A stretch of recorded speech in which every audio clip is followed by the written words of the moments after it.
Hi, I'm Jürgen Strauss from InnovaBuzz, and welcome to episode number 18 of the InnovaBuzz podcast, the podcast designed to help smart business owners with an interest in innovation and the Internet of Things become even more innovative.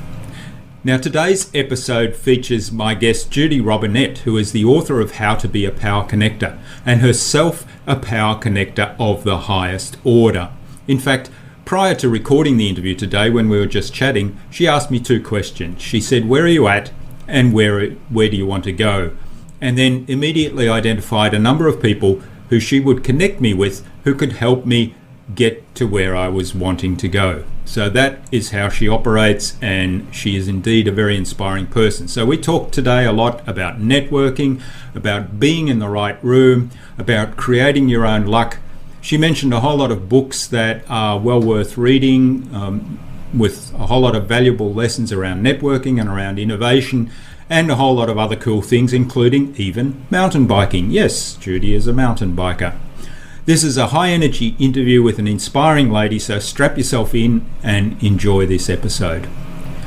Now, as always, the podcast is sponsored by InnovaBuzz, where we help smart business owners, innovative business owners, save time and money and grow their business by making their websites achieve more.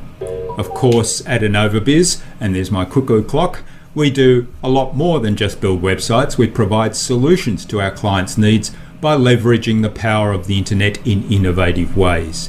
We call it Web Power. If you want to learn more, then visit our website at www.innovabiz, that's INNOVABIZ.com.au. In fact, if you're ready to find out how our magic can help you, then apply for one of our website accelerator sessions by going to innovabiz.com.au/WAC. Now, before we meet Judy, a quick competition announcement. Today's prize is a copy of Judy's book, How to Be a Power Connector. In fact, Judy has very generously donated 5 copies of her book, so stick around for details on how you can enter the competition to win that prize later on in the interview. So let's now go into the Innovation Hive and get the buzz from Judy Robinett. This is the InnovaBuzz podcast, helping smart businesses be even more innovative.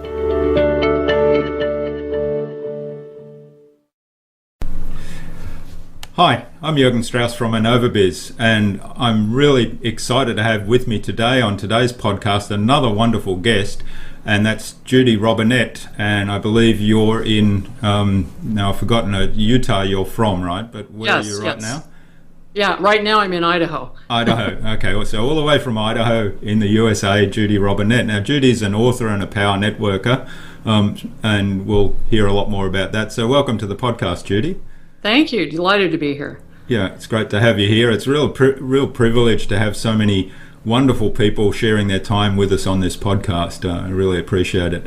Now, Judy's known as the woman with the titanium digital Rolodex, so we're fascinated to hear about that. I'm sure that's all about power networking. She's been profiled in Forbes, in Huffington Post, and a whole lot of high-profile magazines, Bloomberg Business Week, just to name a few. She's cited as an example of one of the new breed of super connectors, and she's already in the introduction here. She's already identified a number of people she wants to connect me with, which is fabulous. Now, she's also got vast experience in the entrepreneurial world. She's been CEO of several companies. She's an expert in getting financing for startup ventures and other venture capital, and of course she's a power networker, so it's going to be really exciting to talk to her today. Now, before we talk about networking and all the things that Judy's been up to, Judy's very kindly offered to donate a copy of her book today as the prize. So that's a book on power networking called How to Be a Power Networker, and it talks about the 5-50-100 rule, which I'm sure we'll hear more about. She explains in that book how to combine specific skills that you have and talents that you have with a clear and workable strategic way to do networking, so that you can tap into a power grid of influence, as she calls it. So stay tuned later on in the interview for how you can enter the draw to win that prize. Now, Judy, before we talk about networking and all that kind of thing, let's go back to when you were a child. Were you always somebody that liked to connect people? What were your goals and ambitions when you were young? So I grew up in this small town, Franklin, Idaho. At the time, that had 300 people. I was so shy. I was bullied in junior high. It still, kind of makes me wince when I think about it. But Yeah. I didn't know anybody of wealth, power, influence, and even if I wouldn't have dared ask them anything. And research, I just learned, shows that if you're raised lower to middle class, you're taught, keep your head down, get a great job, work hard, and people will notice, well, that's a fairy tale. And I learned that the hard way. So no, very shy. When I finally started telling people when I turned about age 38 that I was shy, they laughed at me. And I had to rethink my assumptions. And research shows half of the people in the world identify as shy. But if a psychiatrist interviews them, it's only about 10%. So they were like me. It's like, oh my gosh, what could I possibly have to offer? I don't have any self-worth. And so I fit that category. And it's amazing how many people come up to me and say that. And so, no, I'm the last person on the planet you would have ever thought would write a book on strategic networking. But I learned the lessons kind of the hard way. And it turned out it was so simple and so important for your success. I decided I had to write a book. Yeah. Yeah. So when did you get to the point where, you realized that you were doing some things and it was kind of all a strategic pathway? Well, probably in my 40s. So when I got brave and started talking to people, I found out, geez, most people did like me and most people will help you if you ask. And, I just slowly started taking baby steps and started taking risk. And I found out that, all around us, everything we need is here. There is no lack of resources. There's 7 billion people on the planet. The Credit Suisse projects by 2019, the private global wealth is going to be 369 trillion. And, countless opportunities, so much information, it's doubling every 6 months. Those are the building blocks to achieve anything that you need. Yeah. And when I kind of figured that out is when I went, this is a lot simpler. And I remember being shocked when I met my first millionaire and then being shocked when I met my first billionaire. And what happened, I just took a few risks and found out that, everybody has got problems. Everybody needs help at one level or another.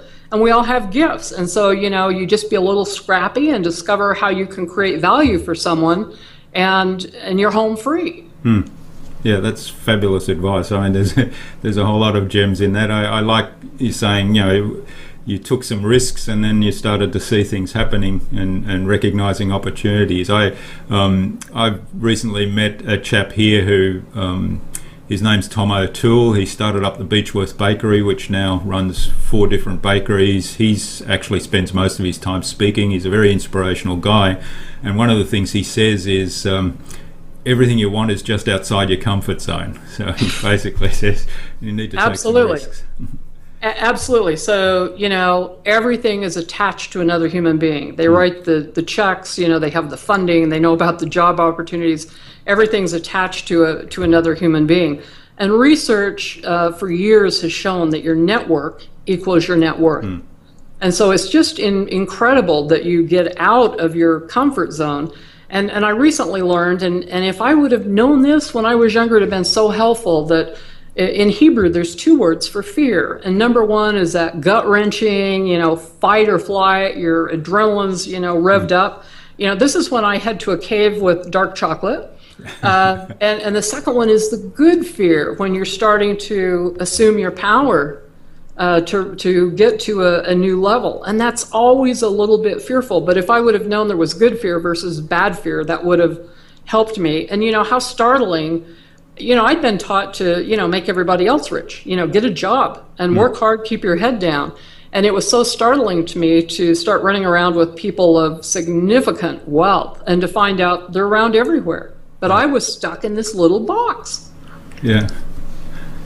Yeah, it's fascinating, isn't it, when sort of that light goes on. So tell us a little bit then about, the 5 50-100 rule and the strategic sort of patterns that you identify in the book? So, I found Dunford's Law, which says groups fall apart at 150. So even Roman armies were grouped in groups of less than 150. And so that's kind of the upper limit. And then research shows that we surround ourselves with family and friends, and that's roughly 5 to 15 is that next orbit. And I determine, and those people give you love and support capital. But that next layer out, kind of 25 to 50, are quality relationships. And if you have that group as diverse and wide, people that exhibit, number one, warmth, because you don't want sociopaths or narcissistic, me, got you. And number two, a level of competence. And then I add number three, generosity, because just because people can help you doesn't mean they will. That's right. Yeah. And so if you find really good people and you get 25 to 50 quality relationships, you can make anything happy. So it's really fruitless to have, you can have a gazillion people on Facebook or LinkedIn, but how many of those people will truly help you? And I used to say I'd only have people in my network that had a good head and a good heart and a good gut. And I finally boiled it down to is this person an Oprah or Martha Stewart? Now, they're both billionaires. They're really good at what they do. Yeah. But if I had to trust one with my back and my future, it's Oprah. That's what my values are. So I say, make sure that people will be warm, that they have a level of competency, they can and will help you, and they share your values. And just 25 to 50 people. And it really is magical. And one of the secrets that I teach people, probably the most important thing for you to remember is I call it the 2 golden questions. So you meet people and you tell them your story, say this is where I'm going, what my goals are, what my obstacles are. Then question 1, what other ideas do you have for me? Question 2, who else do you know I should talk to?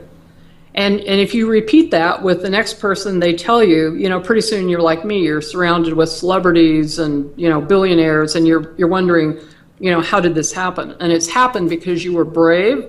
You kind of let people know where you are, and then you've asked for some advice or some ideas, and it's startling. I must tell you, people will meet with me and they'll say, well, for example, my book agent last year called me and she said, I want you to meet Mike Muni. He is the co-founder of Act Software, father of the CRM kind of world, built and sold that company for $48 million. Now he has one of the top apps for contacts and connecting. Yeah. And you guys could probably do something together. So he flies to Salt Lake, we meet, and I said, Mike, this is brilliant. You're rated number 1, but I've never heard of you. What on earth are you doing for marketing? And he told me, and then he seemed really sad, and he said, if I could just get an article in Success Magazine. I said, Mike, when you go home, I want you to pick up the phone, call Wendy, my agent that I've known for 6 months, who you've known for 6 years. One of her friends is Darren Hardy, the owner and publisher of Success Magazine. Yeah. And he literally almost fell out of his chair. And this happens every week. So most of us don't even communicate with the network we already have. And I tell people how critical it is. Just get Post-it notes, do mind map, and get down who you already have. Meet with some of those people, share where you're at, where you're going, and ask, what other ideas do you have for me? Who else do you know I should talk to? And just watch the magic happen. Yeah. And if folks are listening to this, write and tell me. I love to hear the stories because it's always startling to people. Yeah, oh, that's great, Judy. And there's a competition hint already. So yeah, I saw a mind map that you drew, and I'm sort of a big fan of mind mapping, so I kind of was attracted to it straight away. But it was fascinating because you actually drew out a connection to one person who you had a relationship with, who was a friend of somebody else, and then it just built on that. And you had a Nobel Prize winner in that chain that you got connected to. You had a photo of you with Gina Davis having lunch, so it was really fascinating. Yeah, and I moved to Salt Lake. I didn't really know anybody in Salt Lake, and so I tracked from the first person I met out to where I'd gotten to. And it took about 10 people. Someone introduced me to someone, and then someone said, you ought to think about joining this group. And the person who suggested I join the group is kind of a well-known connector. But I went to that group, and then I realized the power of being in the right room. And I'll tell you, frankly, that 95% of the networking events you go to are a waste of time. Charlie Munger, who's Warren Buffett's business partner, said out of 100 people he meets, 5 are keepers, 20 he doesn't care to see again as long as he lives, and the 75 others are opt-in, let's wait and see. But I decided, you can really stack the deck by joining the right kind of organization, which is in the right room. And my basic formula is quality relationships plus strategy to a specific outcome. So you have to think about where are the people that you need hanging out. And it turns out, I help people raise millions of dollars. And all the people with money, their big problem is they're looking for a deal. And this other group, they don't think there's any money out there. Well, last year I had a guy call me with $1 billion looking to invest. Trust me, there's people who need you, want you. And where do these people hang out? They hang out at the incubators, at pitch events, because they're looking for a deal that's already been vetted. So absolutely critical to get in the right room. And just a short story, in Salt Lake I was introduced to an individual who'd been recruited to a top wealth management firm. And he came to town, he's black and he's gay. He's not the typical Salt Lake City, Mormon, white conservative guy. And within 2 years, he had built this significant book of business. And I said to him, how did you do this? You show up from back east, you don't know anybody. And he said, I joined the symphony. So he got tickets before the event and went and was able to kind of hobnob, talk with the people of influence, power, and money. And he said to me, that's where all my clients were. And so, it was a way to kind of connect the dots through an organization. And, many people go to the same type of networking events, but I have people look at like the Association of Corporate Growth, which has existed since the 1950s. They're global. They have CXO leaders that are diverse across different industries, and they have built-in networking at lunchtime, and they do it structured. So even if you're shy, you don't feel uncomfortable being there. If you're from outside the city of New York, you can join the Harvard Club or the Yale Club for about $800 a month if you ever come to the U.S. and you want to have a hotel room kind of on the cheap in Midtown. And last time I was there, I ran into Timothy Geithner. So, just a little thinking about getting in the right room. And, I didn't know these places existed. Yeah.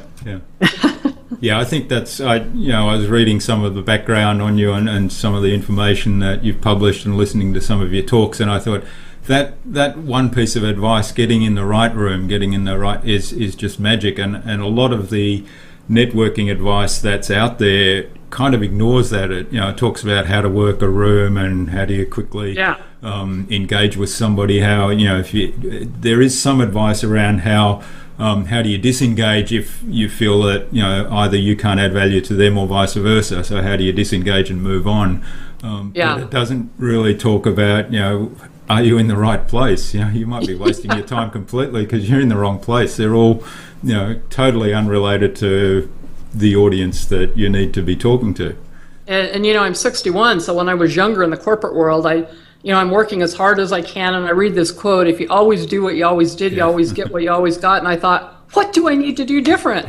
I was puzzled, and I needed to get out of my comfort zone like your friend taught you.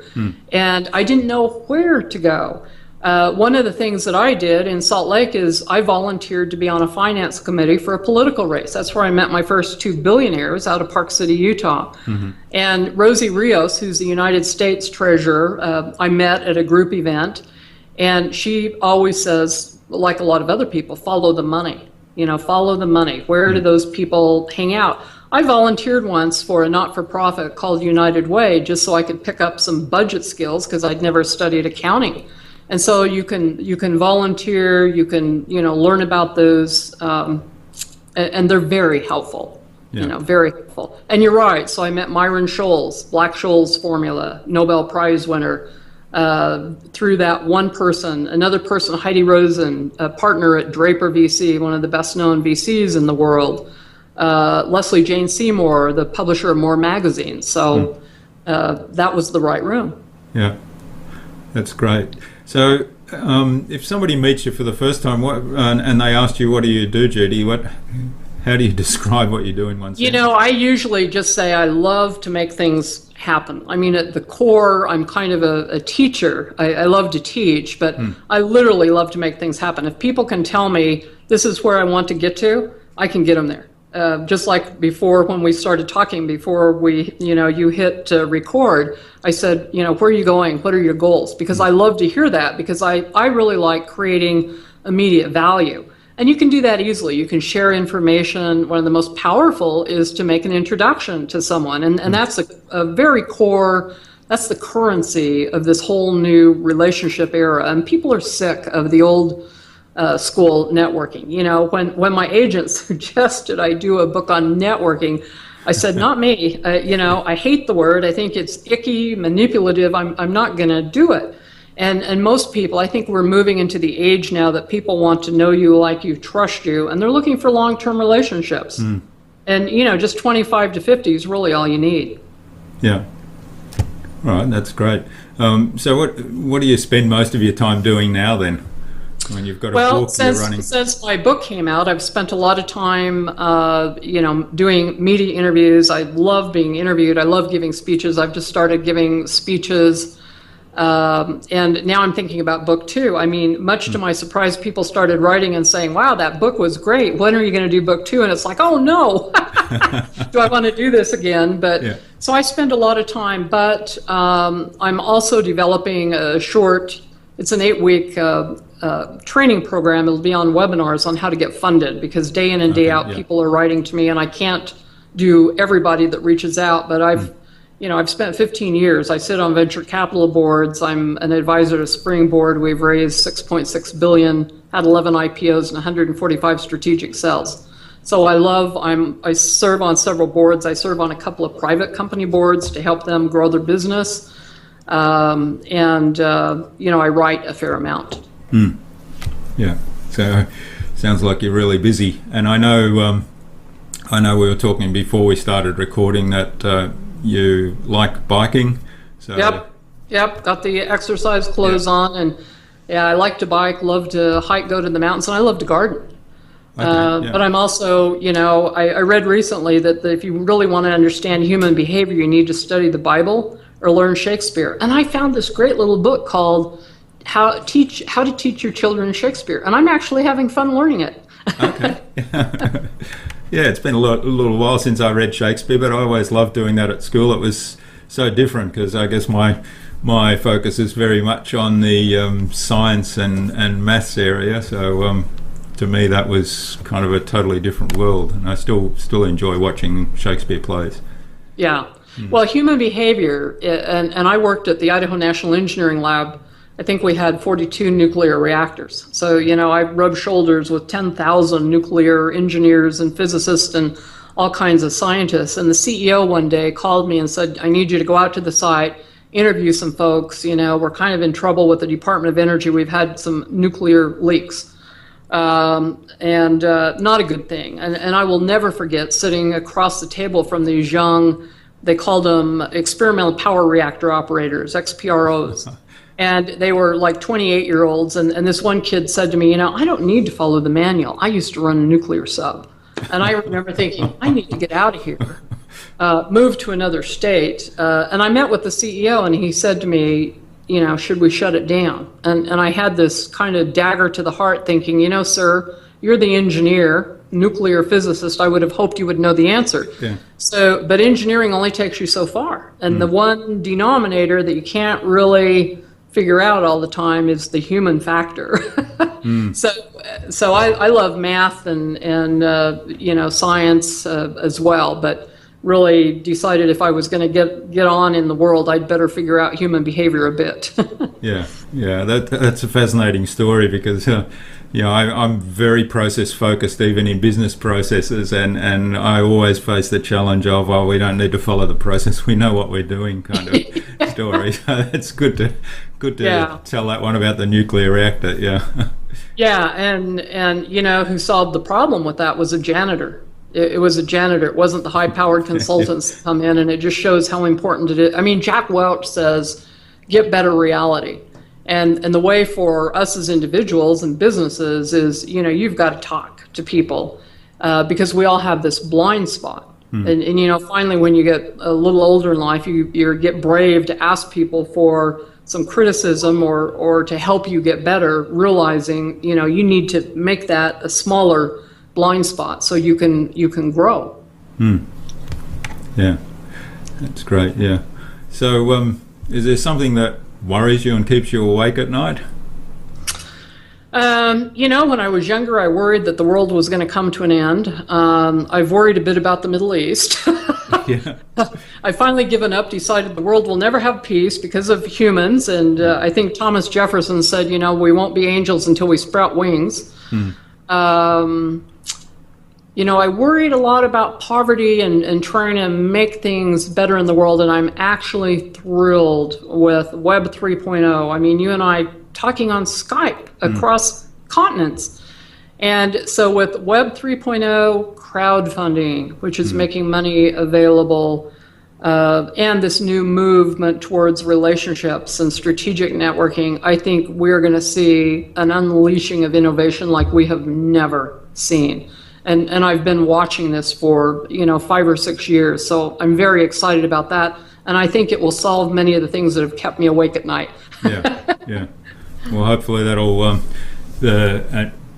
with the technology, the pace of innovation is like increasing exponentially. It's quite amazing, as you say, and let's hope that, you know, some of those problems there's actually will be a positive change, accelerated. As we move forward. Because I read a post this morning, and it's kind of, you know, frustrating. Like you say, you worry about these things, but you feel a little bit helpless. You know, I read a post this morning about the young schoolgirls that were abducted. Must be 18 months ago now in Nigeria, and how, you know, the world's kind of put that on the back burner. It's kind of gone out of the news, which is a bit unfortunate. You think that's, you know, that things like that can happen today are just awful, and you think, well, what, you know, how can we affect change so that that sort of thing isn't happening? Yeah, that thing's always troubled me, the Holocaust. I mean, I was horrified. I can remember as a kid watching those things on TV, but I finally figured out I couldn't save the world.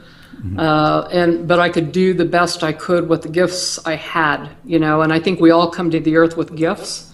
And I think if we, you know, all do our best, we end up helping one way or the other. I mean, it's just like networking. You never know that string of paying it forward, of just helping one person or doing a book, helping grow a business. That I think it all helps. Yeah, great advice. So what do you see as the biggest challenges in your business? You know, the biggest one for me, honestly, is trying to figure out how to get the message out. You know, here I am. The publisher said, you know, I was from the Midwest. I'm from the West. You know, it turns out that if you're not on the East Coast or the West Coast, you know, you're you know, kind of in the middle. And so it's been a bit of a challenge to build a platform. I didn't know what a platform was. After I signed the contract with McGraw-Hill, I'm like, what's a platform? And then I had to, you know, do media interviews. Well, I didn't know anybody. And I was so tickled. The first blogger that interviewed me, I made homemade fudge and sent it to him as a thank you. And now I have the candy list. But, you know, it turns out, and, you know, I don't know whether you studied Buckminster Fuller, but he had what was known as the corridor principle, that you see this long hall and all these doors, and the ones you go and try to open, of course, won't open. And it's like another quote, that you must shake the apple tree hard to get the apples, but it's never the tree you shake they fall from. And so it's been a little bit of a challenge for me to get the word out, but thankfully I'm blessed with people like you who will interview me and help get the word out about my book. Yeah, that's great. Well, glad we can help, and I'm sure the audience will be fascinated and looking forward to reading it. If they haven't already done so. I mean, some of them may well have read it. So talking about books, have you read any other interesting books lately? You've quoted a lot of different things here. Is there something else that is on your reading list right now? That you know, I had the pleasure of meeting Adam Franklin from Australia. Well, not meeting him like we are. And he has a great little book out on e-marketing, everything to do with marketing on the web. The one that I've still reading is How to Teach Your Children Shakespeare. I found that one really fascinating. So those are the two. I try to do one that's really related to business and what I'm doing, and then something else that's just totally out of what I would normally read. And I find those on C-SPAN. I watch the new authors and books coming out, and then the other thing I do is I hang out frequently at the bookstore, and I always go look at the new books and just kind of browse, just serendipitous, looking for something that I probably wouldn't have found. Yeah. So you still have bookstores in the US? I remember. Oh, yes. Yeah. I remember going over there, and I was fascinated by these large bookstores. I used to spend hours in there, and here, unless you go right into the middle of the big cities, they've kind of vanished. Really? Local bookstores, yeah. Yeah, a lot of them have shut down here because of Amazon, but Barnes and Noble is still very much alive and kicking, and I probably know where all the major ones in all the major cities, but particularly, New York, Boston, D.C., and San Francisco and L.A. Yeah. But they're even in Maui. I went to Maui to give a speech in December, and sure enough, there's actually a Barnes and Noble in Maui, which is a pretty small town. Yeah. Okay. Yeah. Yeah. Like I say, I always loved to go into those big bookstores. I thought, wow, this is huge. I'd sort of spend if I had a day off on a weekend, if I found a bookstore early in the morning, that'd be the day gone for me. Yeah. me as well. Yeah. Yeah. All right, well, let's move on to what I call the buzz, which is our innovation round. So it's a series of 6 questions, I think, that hopefully you'll have a very quick answer for to inspire our audience. Okay. And the first one is, what do you think is the number one thing anyone needs to do to be more innovative? Get out of their box, read widely and diverse. Mm-hmm. Yeah, that's great advice. So get out of the comfort zone and just learning. Yeah. All right. Now, what's the best thing you've done to develop new ideas? I'm a voracious reader, so I do that on purpose to develop input, and then I talk to a lot of people. I also get a few top newsletters. I like to read McKinsey. I like to read Quartz, which is something that comes, every day. I'll send you one so you can post it in the notes. Mm-hmm. Okay, that'll be good. Yeah, we'll link to all the things we spoke about anyway. But yeah, that'll be great.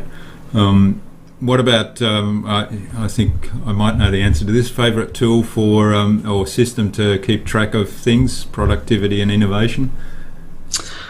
I've struggled with that one, and I finally talked to a woman who's an expert on organization, and she said, Judy, there isn't just one system. Yeah. So I was relieved because I kept trying to find something that I could keep my notes and my calendar, and so I typically have all contacts on Outlook, but I've got an iPad, I have a Mac, and I have a Windows-based system too, trying to sync them all.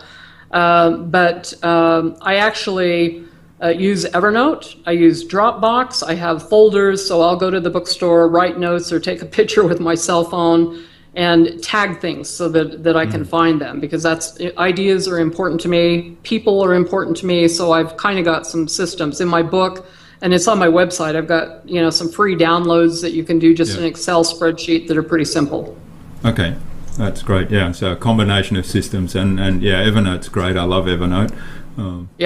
So obviously. And Viper, the little contact manager Viper is great and has pictures of people, and you can put people in your orbits.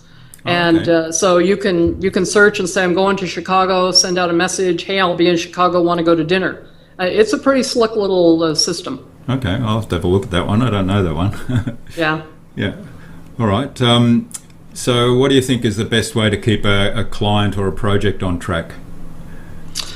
For me, it is being accountable, realizing that, I need to stay on top of things and talk to them, be as transparent as I can. If I anticipate or I feel I have an intuition that there may be an issue, it's important for me to find out, to make sure everything is on track.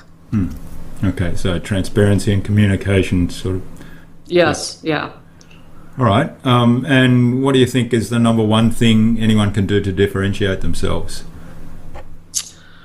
That would probably depend on what you're good at, but just I'll just tell you, probably 98% of the people don't get back when you call them. They don't respond to emails. They, just things that are really simple. Like I mentioned my candy list. When I sent the candy to the reporter, she called me on the phone and said 95% of the people don't even bother saying thank you, let alone doing some small gesture. So now I have the candy list. I mean, you do something simple. I spoke at USA Today's headquarters in DC on Friday, and Politics and Prose, which is a very famous independent bookstore in DC. President Obama shops there. They ran out of my book. My book sold out, and I was really tickled. And I went up afterward and just thanked them. And the woman said to me, "What are you doing on May 16th?" And I knew the right answer was nothing. And she said, "Would you like to be our featured business book at the Gaithersburg Independent Book Festival?" So I say to people, be gracious, say thank you. Yeah. Go out of your way to do some little thing. You'll get back to people. You'll be in the upper 5%. Yeah, that's great advice. Somebody I know once said the fortune is in the follow-up. So I don't know who that quote was actually the original from, but I thought that's great. Yeah. And sometimes I find that people are just afraid. It isn't so much that they're procrastinating. People will say to me, "What do I say?" And I just say, "Thank you for taking time to meet with me. It was wonderful to talk to you." We always connect on a personal level. So, talk about the dog, the cat, the kids, your health. Be real, be you, be real. Yeah, that's great advice. Yeah, thanks. All right. So what's on the cards for you then in the future? You talked about a second book, perhaps. Yeah, and I don't know what that's going to be. I'm going to develop this training on funding. I meet people all the time. Just a short story. I was introduced to a woman in Park City, Utah, who developed a medical device. Brilliant, very simple. She tried to find funding for 8 years. Within 6 months, I had helped her find $500,000, and the company sold for millions. And so that's a project that's near and dear to my heart. I just became friends with Jack Canfield. He spoke where I did. I may be doing something with him. And then I was asked to be an advisor to a new TV series called Girl Starter that will be about teen girls starting companies. And I'm just really excited about that. Mark Burnett endorsed my book. His production company is going to take a look at it. So knock on wood that they'll do that. And, I love to teach, love to help. Yeah. There's some exciting things coming up. We'll keep in touch and stay tuned. Yeah. When I come to Australia, I'd love to meet. And so Adam Franklin, who interviewed me, sent me a box of Tim Tams. Oh my gosh, where have they have been all my life. Yeah. I mean, we talk about how we love Germany. Tim Tams are right up there. Yeah. All right. Well, you'll have to call down our neck of the woods when you are in Australia, because it's quite beautiful down here as well. All right, well, let's move on to our competition now. So as I said earlier, the prize is today courtesy of Judy. She's offered to donate copies of her book, How to Be a Power Connector, and it's subtitled The 550-100 Rule. And you can read a lot more about what Judy's spoken about today and shared with us. And I just wrote a quote down here that I'm going to read it, and it's from no less than Ivan Meisner, who's the founder and chairman of BNI, Business Networking International. So I thought, well, if somebody like that is endorsing your book, it must be really good. So he said, how to be a power connector is like an MBA in networking. It can make the biggest difference in your professional success. So that's our prize today. And Judy, what do we want our audience to do for that? Leave a comment underneath the video. I'd love to hear your struggles with networking, or tell me of some lucky break. So, most things in life happen because we work hard, but the second one is luck, and you can create luck how you position yourself. And so, if you've got any great lucky stories of what one door being opened, what, one person did for you, I would love to hear those, and we'll incorporate them into my talks. Okay. That's great. Thanks, Judy. So, leave a comment under the video, and I'll get Judy to come by in a few weeks' time and take a look and award the prize to the contribution she thinks is most worthy. Yeah, and we'll do 5 of them. That's fantastic. Yeah, so leave a lot of comments. Lots of people leave comments. Okay, so Judy, what's the number one piece of advice you'd give anybody that wants to be a leader in their business, particularly in the area of innovation? It is stay out in front. So there's a lot to be said for keeping track of trends, but there's also a lot to be said of scenario planning out. And one of the best things I learned when I worked at the Idaho National Engineering Lab, we had to take this program called KT, and it was Kepner-Trago. Mm-hmm. Kepner-Trago were two consultants that went to Rand Corporation when they were almost bankrupt, and they found everything they were doing was wrong. And I'd never thought of this, but if something happened in the past time frame, it's a mistake, it's problems, which requires different tools than a decision that's made today in the present, which is very different in planning in the future. And we had to do this thing called a tripwire, like when would we anticipate a problem coming up? And we actually had to just brainstorm all the wild things that might happen and put a column of the probability of it happening, just low, medium, and high, and then the seriousness, low, medium, high, and then kind of pick where it was. And so I found out that it was important to build in those scenarios, and some of them you can't tell, like black swan, but many of them you can, and this is from getting insight from advisors and asking people. Great new book out is called Anticipate, and actually I think it's written by an Australian that I like. So I think it's important to keep on top of trends, really get good input, look at best practices, but also go with your gut. I can't think back in my life how many times, particularly when I was younger, I was thinking, something doesn't make sense there, or maybe we ought to do this, and it turned out it was right, and I don't know how it was right. But so listen to yourself. Yeah, that's great advice. So, I done a lot of Kepner-Trago work in my corporate life, so I'm sort of quite familiar with that tool. So we'll put a link to that under the show notes as well. And also, what's the book you mentioned? Anticipate. Anticipate. Who's the author? I don't know, but I'll look it up. Okay, we'll but find brilliant. out. I just glanced through it. I've ordered it. Brilliant, and I think it's from a fellow Aussie. Okay, all right. Well, we'll dig that out and put a link to that one in the show notes as well. So, Judy, this has been fascinating. Where can people reach out and say thank you for what you've shared with us today? Feel free to reach out on Twitter. It's just at Judy Robinett, no E on the end. I'm on LinkedIn. I have a website, www.judyrobinett.com. Yeah. And you can email me, judy@judyrobinett.com. I love to hear stories and, happy to answer questions and to be helpful. Okay, well, there you are. There's a lot of places we can reach out to Judy. And again, we'll post all those links in the show notes. So finally, who would you like me to interview in future on the InnovaBuzz podcast, and why?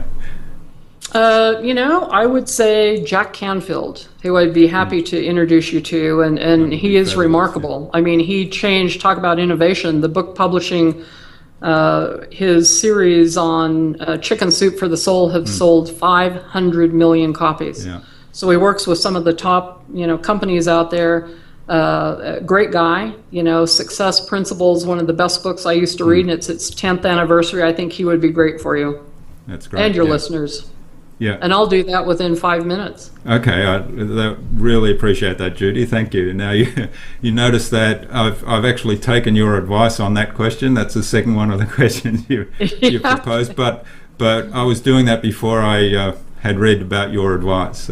Yeah, I must have inherited that from somewhere through osmosis. Could be.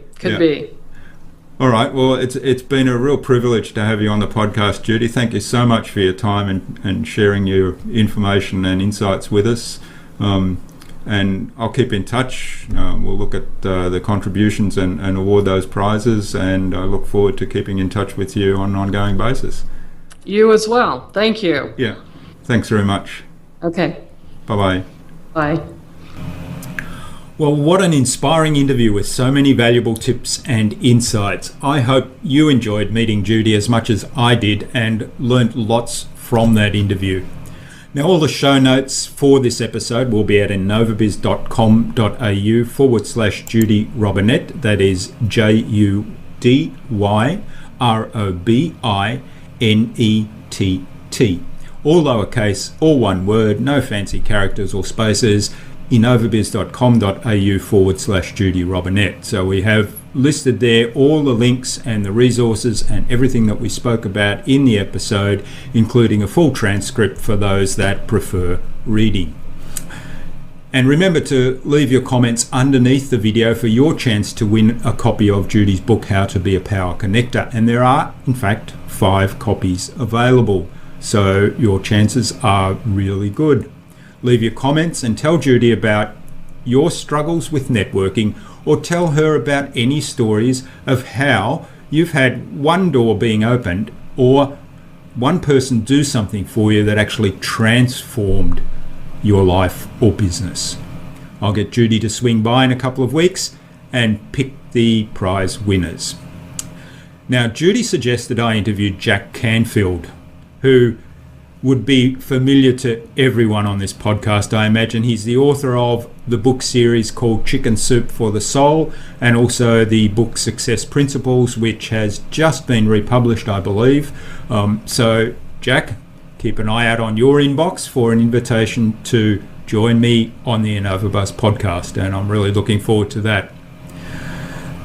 Now, I'd like to thank you all for listening or viewing the InnovaBuzz podcast. We really appreciate that you take the time to join us here, and we love you to review this podcast, because reviews help us to get better and improve, and it also helps us to rank better. So head on over to iTunes or to Stitcher and leave your feedback and comments there, and while you're there, subscribe so that you never miss a future episode. Until next time, I'm Jürgen Strauss from InnovaBuzz, and remember, if you don't innovate, you stagnate. So think big, be adventurous, and keep on innovating.